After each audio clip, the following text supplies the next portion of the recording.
Matthew Rosenquist. I'm a security strategist here at Intel, so I get to talk about my favorite topic in the world. How many people, by show of hands, love security, information security, cybersecurity? I see a few hands. Liars, each and every one of you. All right, who thinks, by a show of hands, security, cybersecurity is the bane of their existence? All right, more hands. These are my people. All right, yeah, I'm with you too. Actually, I love it. Right? I'm passionate about it, and that's why I'm here today. We as an organization, right, want to reach out to you and to everybody else. We want to have the conversations, the tough conversations. And if security was easy, we would have fixed it. We would have solved it. It'd be done. And we all know that's not the case. What we have to do as a community is work together. We have to communicate. Right? We have to share what works, what doesn't work. The good thing about Intel is we've been down many roads. We have lots of resources, lots of people full-time. We've been doing this for over a decade, right, with earnest effort towards it. We can share what works, what doesn't work, right? What worked in the past and doesn't work now or may not work in the future. Right? And each of you have your own experiences. But that's really why we're here. Right? So I'm going to urge you to do a couple of things. Talk about security. Tweet about it, email it, blog it. Talk with your peers. Come to events like this and talk to people that have experiences. Right? Good, bad, or indifferent. Learn about it. Why? Because we're all targets. Right? And potentially we could all be victims. The bad guys work together. They talk. They share. We haven't for a long time, and we need to. If we're going to take a good stance on security and protect our environments and ourselves and our children, we have to work together. Okay? So I've got a whole bunch of slides here. Right? And I actually work on the product side. Right? I'm a strategic planner. I manage the security playbook for all the security features in the PC. But I'm going to make you a deal here today. I'm not going to try and sell you anything. I'm not really a very good salesman. Right? But what I do want is I want to talk about your problems, your pain points, your issues, what's important to you. Okay? So shout out a couple of concerns that you have in security. Anybody? Malware, that's a good one. What else? Laptop loss, spam, what else? Mobile devices and how to keep them secure, or what to do when they become insecure. What else? Ooh, trust with your vendors or even your customers and maybe even your users. Right? What else? Outside hosting services, yes. Cloud services, yeah, absolutely. These are all great topics. Let me see if I can weave some of these topics into the slide decks that I have. Okay? But I want that commitment from you, right? Stop me, interrupt me, ask me the tough questions. I want them. That's why I'm here. I'm here to share. Now, I can't give you all the answers. I don't know all the answers, right? But I can share what I do know. And even though I'm on the product side, I've been doing security for about 20 years now. I know you must be saying, oh, you're way too young for that. Thank you. Right? Prior to being on the product side, I've spent almost 16 years in IT. So a little background of who I am and the experience that I can bring to the table on the stage right here and right now. Right? I justified and built Intel's first 24/7 security operations center. I helped integrate and land our network intrusion detection systems. I was responsible for the confidence and attestation of our IT clients, the security on those clients. I helped develop the strategy that secured our worldwide factories. And I managed the security for all of our mergers, acquisitions, divestitures, site closures, and co-locations worldwide. Okay? So I've been around the block a couple of times. Right? I've seen good things and I've seen bad things. And it is my pleasure today to be here and to talk with you. And one of the great things about Intel is they also pay me to go off and talk to people in the industry, organizations such as yours, sitting down with them and just chatting about what works and what doesn't. So let's get into what we're going to talk about today. And I do need a clicker. There we go. And I hope at the end of the day, right, after all of our discussions, and I hope there will be a lot, right, I hope that we'll come to some conclusions. Number one, right, security is tough. I think we all know that. And the fact that you guys threw out a whole bunch of great topics that we're going to try and weave in here, it's a great sign. Right? It's not going to get any easier, by the way. Right. Number two, Intel, our partners, we are committed to invest in security, to work to communicate and collaborate with the industry to make it a safer and better place. Part of that's in our products, part of that is outreach programs like this. But don't hesitate in contacting us, even just for a chat, right? Or our partners, or other industry peers, or each other. We have to communicate and collaborate if we're going to win. Okay, the agenda, we'll talk about some trends and landscapes. I'll try not to scare anybody too much. We can talk a little bit about Intel and McAfee as well as other partners. We'll talk about a comprehensive security approach and some of the challenges to that. There are some examples of some hardware-assisted security, but again, if you guys communicate and ask lots of questions, I guarantee I will not try and sell you anything today. Okay? And then throughout this, I want discussions, challenges, pain points. Right? So I'm just going to throw this up there. Security's been around for a while, and as long as you have something of valuable, somebody's always going to want it. And the threats that we look at are not just external, you know, the hacker, the cyber warrior, whatnot. They're also internal as well. And they can be of malicious intent, or they can just be somebody not doing something they thought was okay, but it turned out that it wasn't, right? Mistakes. That can cause downtime, that can cause loss of data and everything else. So we look at that. We then have to map that to how technology is evolving over time.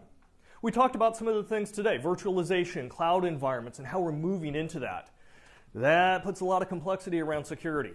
Gone are the days when we had, you know, Windows 3.1 and everything wasn't quite as networked, right? Everything is virtualized, everything is across cloud. We're sharing data with everybody almost all the time. Explosion of internet devices. We all have cell phones probably sitting in our pockets, maybe more than one. We all have laptops, desktops, servers. We're connecting with cloud. This is just going to go up. All the estimates of where the industry is going, there will be 20x in a short period of time devices out there, all of which has data, has access, has to be secured in one way, shape, or form. And there's consequences if it's not. So we have to deal with that. Consumerization of IT, we've been talking about that today. And it is important because these are the people you want to have access, right? These are your employees, your workers, your customers, your partners. You want them to have access, but it also has to be secured. Complexity of the IT model. I think just about every presentation we've had this morning talks about that, how it's getting more complex. We're trying to simplify it. We're trying to meet the end user's needs. But with that comes security risks, okay, and costs. And lastly, we are not the whole part of the equation when it comes to security. Right? And security, in a sense, differs from IT. Many of the IT problems that we all deal with are single-faceted. Right? My power supply goes out on my server. All right, well, I know what has to happen. I have to go out there, rip it out, put it in a new power supply, and off we go. Right? Cybersecurity is different because there is an active opponent. There is a living, breathing person out there, like in a chess game, who is going to counter-move what you do. So the events in cybersecurity are less scriptable. Right? And the person on the other side may be smarter than you. Right? So we have to deal with all of that. All right? One of the good measures in understanding really kind of how I'll throw it all out, how the security industry is changing is taking a look at malware. A lot of things the bad guys do we can't really see, we can't measure very well. So as an indicator, we can look at malware to see how are the opponents out there? How are they evolving? How are they investing? We can start to see things, right? As of last year, 95,000 new malware samples, right? New pieces of malware are discovered every day. Right? That's up from 65,000 from last year, right? Overall, we've got over 118 million, actually probably by now well over 120 million, different known pieces of malware out there. What does this tell us? Right? The cybersecurity landscape is changing. The bad guys are evolving. They're automating. They're investing. Are you? Are you and your security programs keeping pace? I'd like to know who is, right? We talk about mobile malware. Mobile malware on our smartphones and whatnot. It enjoyed a brief period of very little malware. That's going away. Right. Are we prepared? Are you ready? And the last thing there is the stealth attacks. Now, these have always been there, but they're getting more resourced and more advanced all the time. And there's new players that we need to worry about. And they're getting better. If you look back in the history of malware and breaches and whatnot, you saw the script kiddies, the hackers who would break into things mostly out of curiosity to see if they could. Reputation, bragging rights, things of that sort, and that's evolved, right? And we'll get into a little bit of what that is. But this type of attack, right, is very, very tough to detect. And you may never detect it. But we have to worry about it because it's still there, whether we can see it or not. So this is kind of the landscape we're playing in. And the modern hackers, they evolve. And when I say hackers, I'm not talking about the 16-year-old kid with pimples on his face sitting, in a darkened room. The term hacker goes much further than that. Right? And again, it could be people you trust, people who have login accounts to your domains, your employees, your vendors. It could be external companies, your competitors. Right? It could be somebody that's just looking for the next victim, and you happen to be that. All right. Some of the modern, if we look at the modern hacker, right, what are some of the tools and techniques that they use? Malware, we just kind of talked about that. That's not going anywhere. But they're also advancing in other areas. Social media, right? Or, I'm sorry, social engineering. This is not going after the technology. This is going after the wetware sitting in front of the technology. It's going after us. Right? And in many cases, we are the weakest link. I can build a perfect firewall. I can build perfect antivirus and everything else. I can't fix a user who's just wanting to click on everything. I can't fix that. Right? Advanced threat. We talked about this a little bit. Right? More technology. It used to be you had to have some level of technical expertise to play in the hacking field. Nowadays, you can get a 6-year-old going out to a web page, they click a few boxes, and it automatically generates custom malware at their requests. Right? It's that easy. The bar has been dropped. And that's why we're seeing those 95,000 new pieces of malware every day. Kernel mode rootkits, really what we're talking about is things under the operating system or at lower levels of the operating systems and even into hardware and firmware. There's more research being done all the time. Right? And we've got attacks that sit into data files. We've got attacks and malware that sit at the application layer. We're getting more and more in the operating system and even beneath the operating system. It complicates our lives, doesn't it? And in many cases, very difficult to detect, very difficult to remediate. Not fun. Okay. Yes, question. The first question, first of many. Yes? The kernel, that usually ends up doing there, do you buy like a video card? The kernel problems. So, and let me generalize it, right? If you're talking about problems in hardware, in the firmware that connects to the hardware, and drivers that connect to the firmware and whatnot, there's many different infection vectors, right? There are some products which have been come out in the news where there were vulnerabilities and or malware installed in the shrink wrap box. So when you bought it, you were already doomed, right? We've seen that in the industry. And there needs to be an up level by the manufacturers of products to make sure that they have that due diligence and care that they're not adding malware to the products that you buy. There can be problems as well in the firmware. Much of the firmware that we have out there, right, can be updated. We all love our updates and our patches, which means it can be reprogrammed. So if you can get malware on a system, right, potentially that could also reprogram that type of firmware as well, unless the proper controls are instituted. So there are many different ways. All right, first question. Yes, second question. Go. So what kind of stuff are you seeing below the OS level? We're going to get into that. The question was, what kind of stuff are we seeing below the OS level? Right? And it used to be that it was only the researchers, right, in the universities that would look at some of those either silicon or firmware or whatnot vulnerabilities And we didn't see much in the malware space. We're seeing more of that. We're seeing embedded backdoors, communication channels to exfiltrate data, right? Potential compromises, right? And rootkits. Right? And many of the rootkits are not designed only to do one thing. They're very, very open, right? And extensible to be updated later, to grant access later and communication channels later. So just like any software development house, good malware writers look towards the future.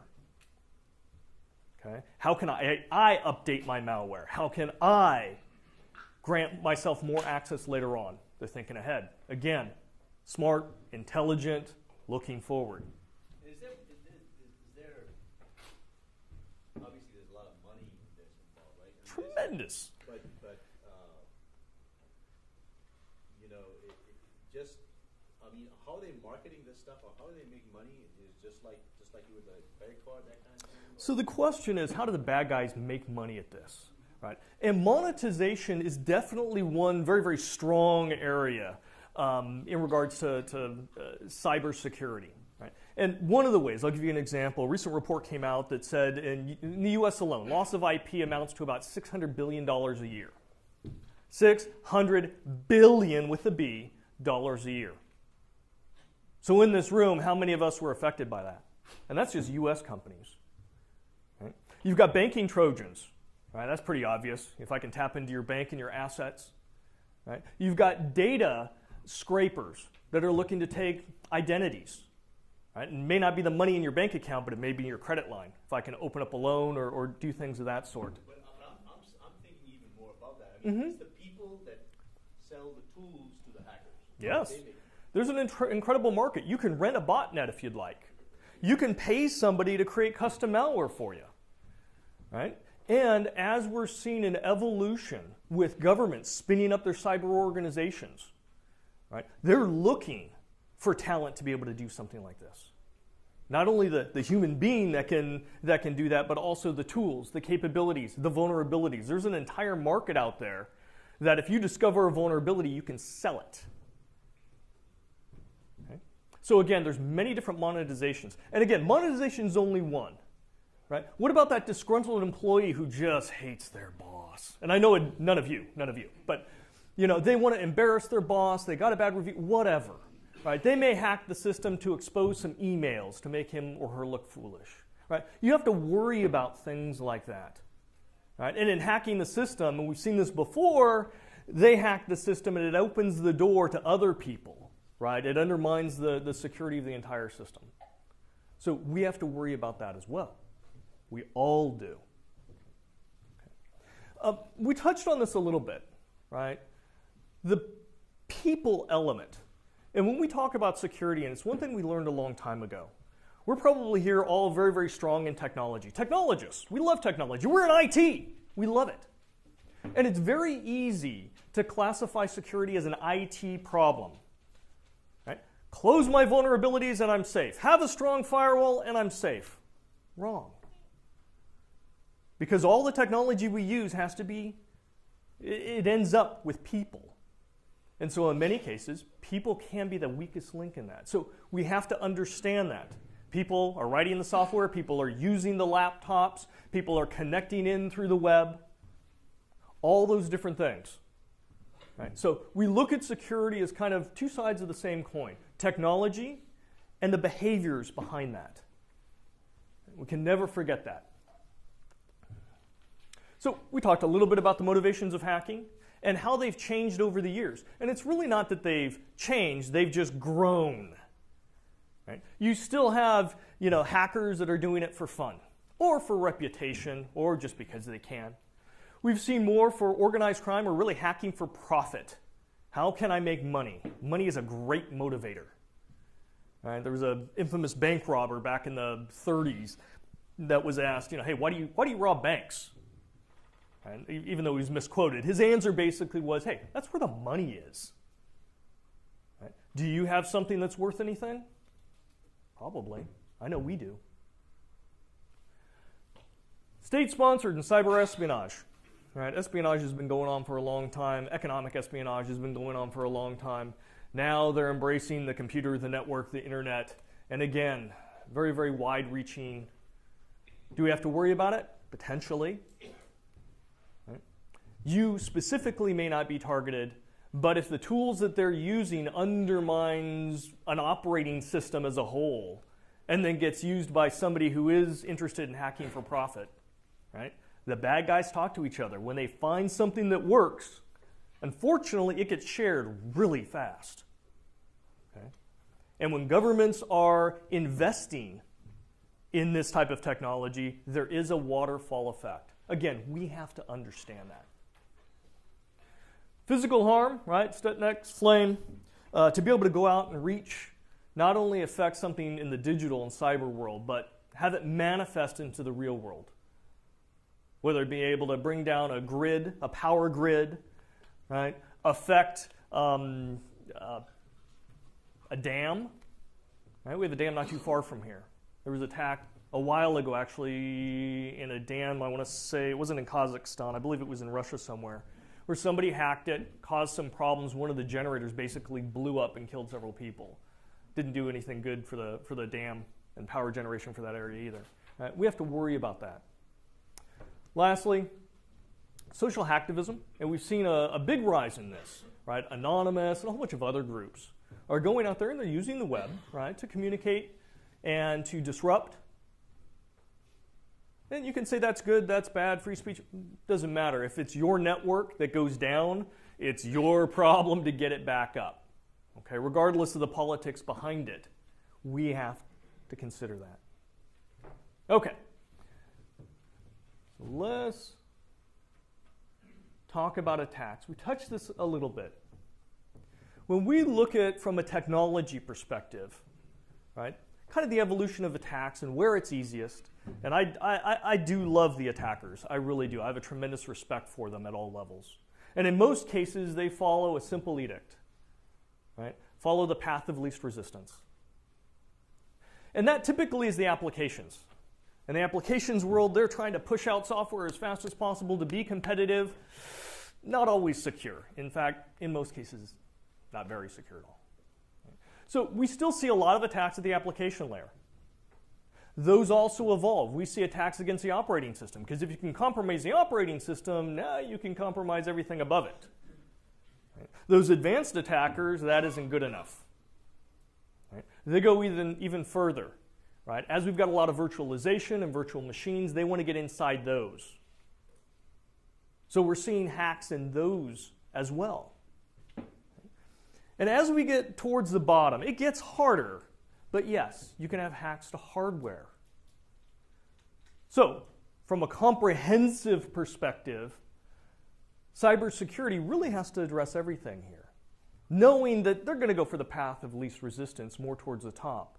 But the advanced hackers will go further and further and further, depending on what they're trying to do, what their objectives are. Right? The attackers tend to have a toolbox of different options, different capabilities, and they're going to use whatever tool that they need to achieve their objective. Right?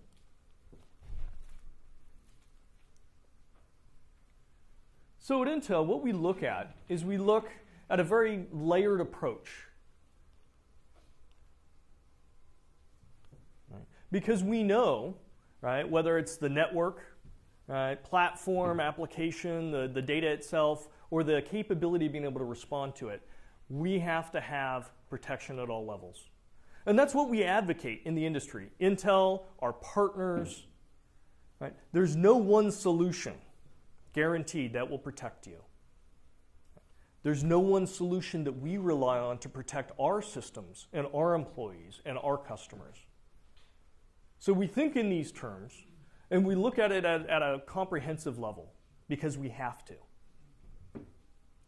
And you can see some of that. I won't go through all the different aspects there. Given this community, I think you know what's in the network and what are the different platforms you have and whatnot. So the message that I want to talk about, right, and really there are three. As devices become more prolific and more pervasive, and you're bringing more into your organization in different types, right, whether it be the hardware, the software, applications, right, we've seen a blossoming of applications in the past few years. We have to protect, right, the identification. We have to protect the systems themselves. We have to protect the data. We have to protect all those different aspects. And failure there is just opening a door. Because again, if you protect 3 out of 4 areas, where do the attackers go? Path of least resistance. The second one is, again, security has to extend to all the different layers. Right? And we'd like to see more security controls in the silicon, better security controls in the firmware. So that as we were talking about, a piece of malware coming in and updating firmware for their benefit, we don't want that to happen. We're always working with the operating system vendors to make the operating systems better, stronger, more resilient, and recoverable. And the operating vendors themselves have invested tremendous amounts of money, time, and expertise to make that happen. They also know. The application layer, in many cases, that's the Wild West. Right? Anybody nowadays can publish an application, throw it out on a store, and have thousands or hundreds of thousands or even millions of downloads. Right? In the old days, there weren't that many software developers out there. But we have to worry about that as well. Because if you allow smartphones on your network, and out of the 30 apps or 50 or 100 applications, even if there's just one that can compromise that system, potentially it's compromising your entire network. So you have to think about that as well. That's why BYOD, consumerization, it's tough. It's very, very tough. Last bullet here. And I touched on this before. Intel, our partners, McAfee, Symantec, the groups that we work with, we are advocates of security. That's why I'm here today. I'm not sitting up in my cube working on a different presentation. Right? We want to work with the industry. We want everybody's computer to be more secure. All right? Not just the ones, not just for you who buy my products. All right? You're more than welcome to buy my competitors' products and still ask us questions, engage us. We're still going to help. We're still going to share. Why? Because we all have to work together. We have to communicate. We have to collaborate. Otherwise, we don't win. Okay? Yes, question? So how critical is it to keep up with equipment refresh? Because, over time, firmware updates, for instance, stop being produced. Or is something like the McAfee just going to help with older hardware to mitigate some risks that may be in systems that are older that aren't being updated? Okay, so the question is about refresh. And many of the different risks around having a long refresh or short refresh, some of the challenges with firmware. What we see in the industry is for the more complex systems, they're able to do firmware updates, right? Our smartphones, our PCs, things of that sort, right? For the older technology or technology that's dedicated, the unitaskers out there, system on a chip, they tend not to. They tend to have a very, very, if at all, refresh cycle for firmware. So it becomes very, very difficult. So it depends on the device. It depends on how you're using it. And when we talk about that layered defense, right, you don't have to be perfect everywhere. In fact, being perfect anywhere is impossible. But you may have compensating controls that make it okay, right, to accept a certain risk level. And that's a lot of what we do in cybersecurity, right? You cannot protect against everything, everyone, all the time. It's impossible. Right? You have to come and make a realization and a decision of what is that right risk level. Because when we look at the controls, we look at security, think of it this way. We've got investments in enterprises and businesses. And on one end, right, we need to have security manage the risk to an acceptable level. On another part of the triad, we have to worry about how much it's going to cost us. Who here has an infinite budget? Yeah, that's what I thought. I don't either, right? So we have to balance the cost versus the security. Right? We also have a third leg of that triad, the users. Are they going to be happy or are they going to be ticked off, right? Are you going to help the productivity of your employees or are you going to hinder it? And again, there has to be a balance in all three of these things. Okay? So the answer to your question is not as simple as you'd probably like. It depends on how you're going to use it, what you're using, what your compensating controls on, what your risk appetite is. Okay? It's a great question. So you can see where we're looking, at least in our world, and I'll get into a couple of slides that talk about it. We want, silicon provider. We want in our silicon, we want it to be hardened. We'd like every piece of silicon in the world to be hardened. We want to work with the operating systems, the vendors, and even beyond that, right? communication, threat intelligence, good decision making and security, all that. It all comes as part of it. Maybe. There we go. So one of the things that we did recently, and maybe you've heard of them, right? We acquired McAfee. Now, we've been working with security vendors for many, many, many years, just like we've been working with the OSVs, right? But we acquired McAfee, right, for some very specific purposes. And we've acquired other companies as well that deal a lot with security, Wind River being another one. Right? Really what we want to be able to do is we want to be able to change the way people think about security. Right? Again, you have to have the breadth, you have to have the depth, you have to understand that there's the behavioral side as well as the technical side, and that you need to shoot for that optimal level of risk and however you're going to manage it. We believe with McAfee, we can help accelerate that. We've always been working on it, but we believe the combination between us and them can accelerate it. Now, we're still going to work with other security vendors out there. We're still working with the OSVs and everything else. Again, we're advocates, right? We're investing in security across the board. But there's some areas there that we think we can kind of innovate and we deliver faster. Next generation endpoint security. This is bread and butter for McAfee. We believe we can help them, especially when you talk about hardening that silicon at the bottom. We can help, right? Secure mobile devices. Again, long time, well, not a long time ago, when a year, 2 years ago, 2 years, 3 years ago, smartphones really kind of took off. There weren't very many antivirus or firewalls or things like that, right? It's catching up. But it's something, especially with the consumerization, we have to embrace. The next one, security, is secure embedded devices.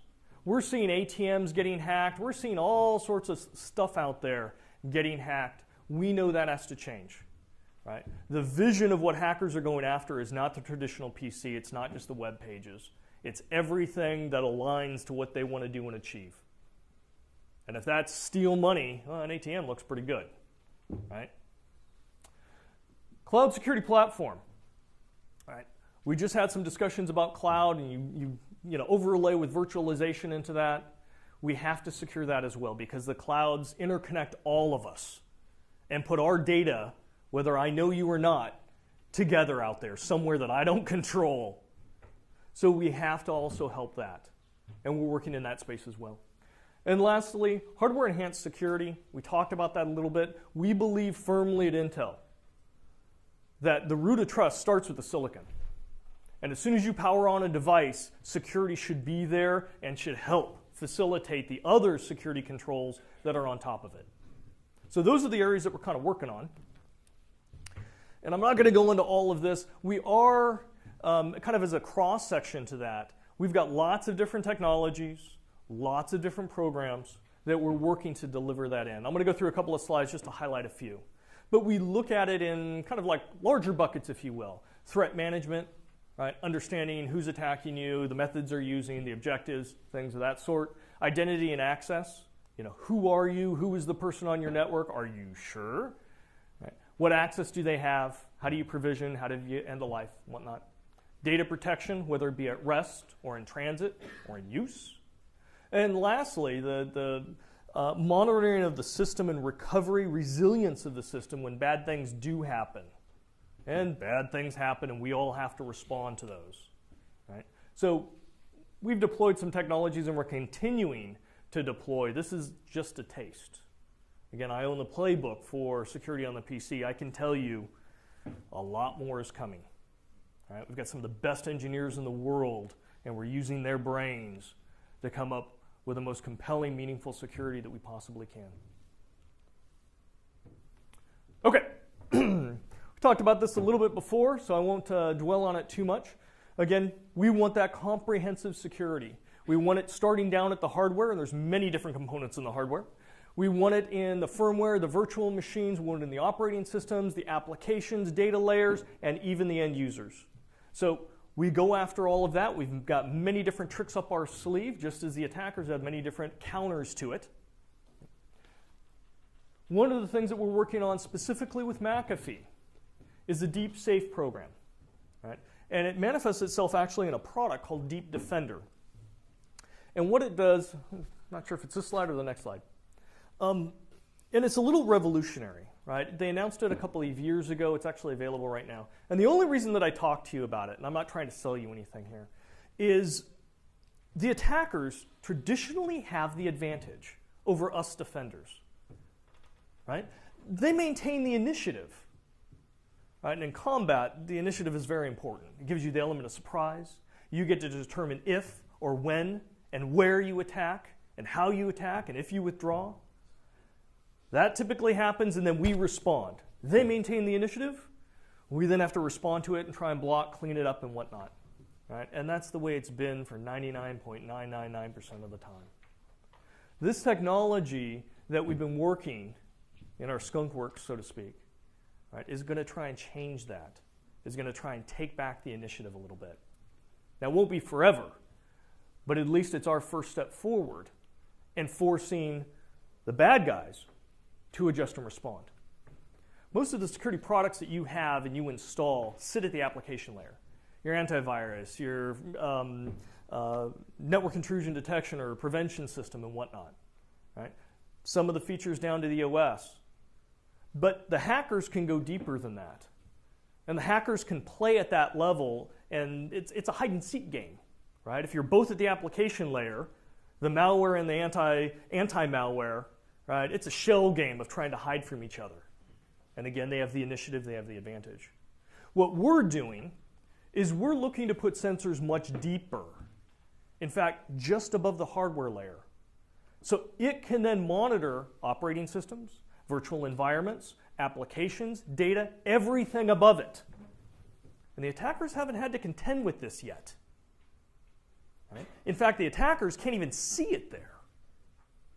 So for the first time in a long time, right, we're potentially able to take back the initiative and force them to try and respond. So that's one of the things we're looking at as an example with McAfee. In some of the videos and the other talks, we've been talking about this. Being at the silicon layer, we have an advantage, especially when it comes to speed and doing mathematical processes. So the encryption acceleration, AES new instructions, is one of them. We have others coming through. And as encryption technology advances, we will continue to keep pace so that we can accelerate it in the silicon. Right? The better the acceleration, the better end experience. You can, with encryption, again, you can encrypt your hard drives, your data at rest. You can encrypt your, when data's in transport, when you're sharing it across the web. Same thing for the cloud, all that. Right? So again, we want to make these technologies better and faster, right? Which affects that third leg, right? That user experience. We want it to be good. We don't want people to have to wait for their system to boot up, right? Or shut down. Or send a file. We want it faster. We want that user productivity, that user experience. And security in the past has sometimes hindered that. Another example, AMT, we've got things built into some of our enterprise class things. And again, it's technologies built into the silicon so that you can remotely connect, turn on, update, and shut down. Right?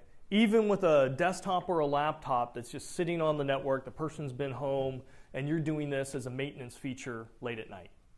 Right? So it gives us, again, a manageability aspect that we're trying to embed. And we've got many different partners that are latching on to this, not only for their own organizations, but also services that they can provide, because it extends the capability of security. This is Deep Command, and we talked a little bit about it in regards to Deep Defender. Deep Command is kind of the counterpoint to what we were just talking about in vPro, where you can remotely manage. Not only can you remotely manage the health of the system, you can also use other products out there to remotely understand, manage, and gather information from a security perspective across your environment as well. So we're looking to, from a security intelligence perspective, enable them to do a better job. IPT is another example. How many of you have one of those little fobs that generate random numbers and you have to use the VPN? Any of them? I hate those. I absolutely. Battery ever run out on you? And you have to wait and request from IT to send another one? Oh, it's a pain. We didn't like that either, so we actually embedded that technology in our silicon. So you don't have to carry around that fob. And if it ever does get cracked, not that it would, but we've seen it in the past, right? To re-provision that is much, much easier. They don't have to resend fobs to everybody in the environment. Anti-theft technology, pretty basic. We all have it on our phones, right? You lose your PC, you lose your phone. You can basically lock it, right? So nobody can use it. Even if you swap out the hard drive, nobody can use it. I kind of like that. And then it can be unlocked at a later time by your support desk. We talked already a little bit, I won't go into it, TXT, helping to protect the hypervisor, root of trust. That was in the video, and we talked about it in the cloud. Combinations of these technologies, when you start up-leveling the security for those users, for the clients that they use, for the operating systems and the applications, right? As they start connecting to a community environment like a cloud, you can, again, up-level the security. Do you solve all the problems? Absolutely not. But do you make it harder for the attackers to win? Yes. And maybe even more importantly, you're less attractive than the person next to you who doesn't do it. So we talked about protection at different levels, and again, this is talking about what we provide and some of the features that are already out there. More's to come. Right. This time next year, I'd be able to give you a list of even more. Okay. So summary before we get into some Q&As here, because I am interested in talking about some of those different challenges. We know cybersecurity, it's tough. Right? I love it because it is tough. Right? All the answers are not figured out. It's not getting any easier. It's going to get tougher and more complex for all of us. And there are still some organizations out there that they just don't want to deal with it. They want to put it on the back burner. They're not going to be able to. They're just not. Right? Don't be one of those organizations. Comprehensive security, we talked about it. We talked about the breadth and we talked about the depth. I have not seen a single organization that has only deployed one security technology and is happy. We all have an opportunity, right? We all have a responsibility to communicate, to collaborate. We can use technology. We can train our end users or our business partners. We can affect both the technology as well as the behavioral side. We have to. Right? Don't sit in your chair or at your table and just worry about your own security problems and live only in your experiences. Share them. Listen to your peers. Listen to the people who have traveled that road and gotten the black eyes so you don't have to. All right? And again, Intel's one of those, right? And all of our partners. Okay, so let's talk about some questions. We've got a couple of minutes here. Now, we had a question about malware. Right? Everybody loves malware. What do we do about malware? At Intel, again, we've got hundreds of thousands of systems out there, and that doesn't even account for the systems that we connect with our business partners. We use a defense in-depth strategy. Right? We also use a layered strategy. The layered strategy would be kind of that technical. We want to have controls that filter out malware at the network. We want to look at database security. We want to look at the client and whatnot. Right? We look at data at rest. We have that. But we also have what we call a defense in-depth strategy. And think of it this way. Right? If you're trying to protect your environment, what you want to be able to do is predict, prevent, detect, and be able to respond. If you can predict, you know who's attacking you, what they're going after, why, what methods, you are better, or you can be better, at allocating your resources to intersect that. Otherwise, trying to protect everything, everywhere, all the time. We don't have the resources for that. So if you know who the threats are and what they're going after, you can be better at security. Right? Prevention, always good. And again, that's making sure that your environment is hardened based on those threats, based on what's going on. It saves you money in the end, because the last thing you want to do is spend a lot of money trying to respond, getting your networks up or clean or whatnot. For those environments that you are trying to protect, there is no perfect prevention. We always recommend some type of detection capability. And for those black swan situations, right, where it would be incredibly expensive to try and protect, and they may or may not ever happen, in many cases, prevention is not the right answer. You have flexibility. Instead of trying to prevent that black swan event, you can instead put a detection capability to quickly identify it so you can rapidly respond. From a financial perspective, in many cases, that makes sense. And lastly, the ability to be able to respond. Right? Do you have a security operations center? What happens when your networks go down? How fast can you get malware off of your system? Right? If your CEO, CFO, or president, right, had their email hacked, how fast could you respond to secure that and keep them up and running and working? Right? You have to think about things like that. So that's how we approach malware. Now, there are some other questions. Come on, you all are too quiet. Yes? Yes, I got a question. My perception is, anyway, I'll just start with that, is that many of these attacks go after low-hanging fruit. And the majority of them, in fact, are either email or port 80 attacks. Mm-hmm. And so if you could somehow handle and secure the browsers that are used, that 80% of the problem would immediately go away until we get a little farther down the road with the hardware. Maybe by that time we could afford to invest in the security chips, the new round of PC purchases. Okay. What do you say? Some interesting insights there, right? We talked about path of least resistance and the agility of the attackers. Even if I could secure all the browsers today, right, the attackers don't go away. They don't go to sleep. They don't suddenly not follow their objectives. They simply go to the next area that's easiest. So the attackers don't go away. We can close doors. We can make it more difficult for them, right? But we don't necessarily want to fight a war of attrition where they can respond faster with less resources than we can. So it becomes a strategic battle. Now, yes, browsers, web-based infections, malicious malware from links and whatnot, it's a pain. We all know that. Right?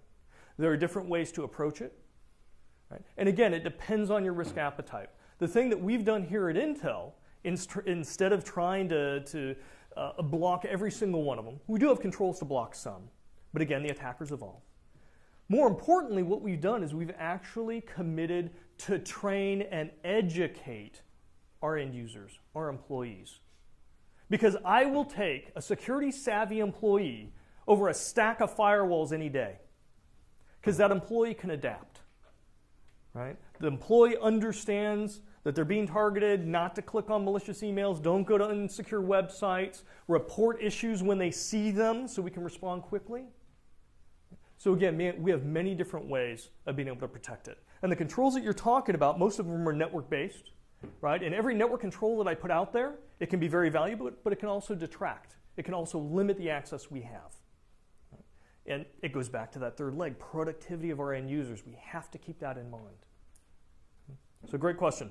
So we're running out of time. Can I take one more question? Who has just a burning itch that want to talk about something? That I can't help you with. Yes, I see a hand up right here. So, mobile cloud communication. Mobile cloud communication, yes. Try it again. Mobile cloud communication. Hang on. One. So you, in the field of telemedicine, telehealth, yes. You've got a lot of home medical needs, et cetera. They're going to be backhauling across public network access. A lot of that obviously falls into the category of HIPAA, but in reality, it's going over public access. Correct. What are you doing for that environment? How are we working that? So what is Intel specifically doing, or the industry, or what would you like? What would you like? All the above. All the above, okay. So at Intel, we do have basically an IT healthcare group that looks at that. We just recently, a couple of years ago actually, we spun off a partnership, part of Intel and part of GE, to create a healthcare company to create devices exactly as you're talking about. The challenge there is these devices are dealing with sensitive data. Right? He mentioned HIPAA. There are other devices in the world that are also under certain regulations. And so the transfer, the gathering, the storage, the revocation, there's all sorts of challenges around there. But in many cases, if you take the next higher kind of strategic look at it, it's no different than any other secure information that you want to be able to gather. There's a device out there, it's gathering information, it needs to communicate back with one or more different organizations or people. right? And that data then needs to be used in a secure manner. And what you don't talk about is where is that data going? How is it being secured there? That also has to happen, right? And there may be some outcome there where that result has to go somewhere else. The entire chain has to be protected. You have to protect the device. You have to protect the operating system and the applications on that device. The data transport, the data storage, access to the data once it is put back in the home environment, right? So all of that, just as we do to protect our networks and our people and our employees, and all of that fundamental security still has to apply. And if we aren't diligent in it, right, it becomes weak. And if we don't have the right controls, we'll never know from those stealthy attacks if it's ever compromised. So again, we got to look at the breadth and the depth. Okay, hey, thank you. That is my time.